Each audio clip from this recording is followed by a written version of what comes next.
શક્તિની ભક્તિ જાણી ચો તરફ સમૃદ્ધિ છલકાવા લાગી.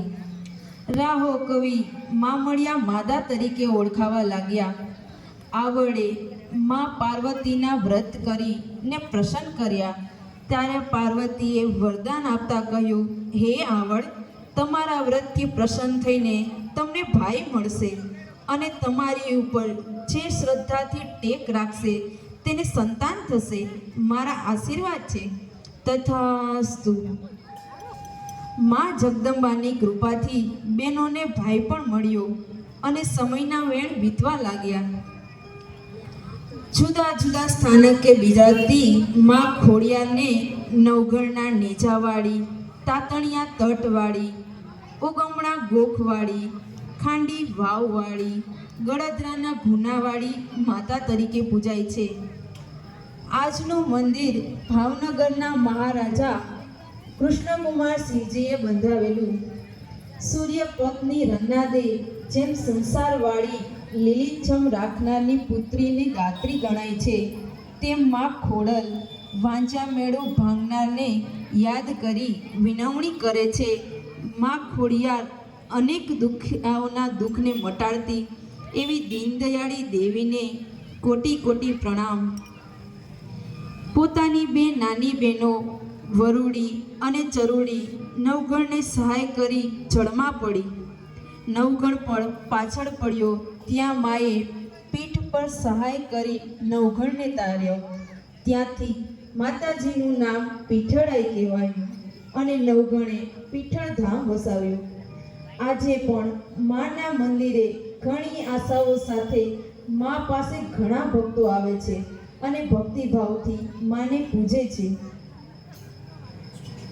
એક વખત વડા ગામનો ડાકોર શેખાવત 909 ચંદ્રી ભેંસું જેના એક ખીલે દૂધતી અને એક ગેંડા જેવો રાતડિયો પાડો ભલભલાને ધ્રુજાવતો.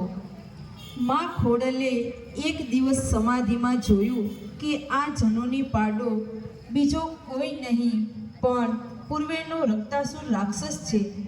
માએ રૌદ્ર સ્વરૂપ ધારણ કરીને પોતાના હાથના પંજા પાડાના પેટમાં ભોગી દીધા.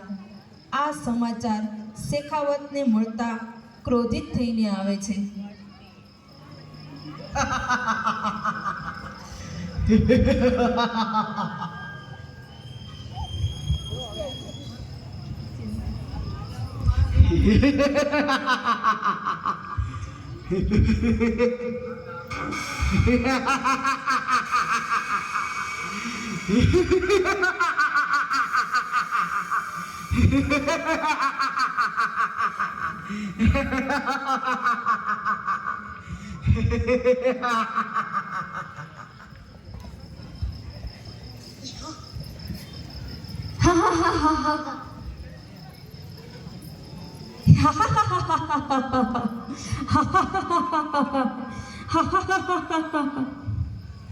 હે આવડ, ચારણ થઈને આવા કામળ કુપડ પડ્યા કાળા કામ કરો છો? આજ હું તમને જીવતા સળગાવીશ. ખબરદાર! તું ગામધણી થઈને ચારણને બાળવા ઈચ્છે છે? તું શું અમને બાળવાનો હતો? અમે જાતે જ ચિતા પર ચડી જશું. હાલો બેનડિયું, આપણો સમય હવે પૂરો થઈ ગયો.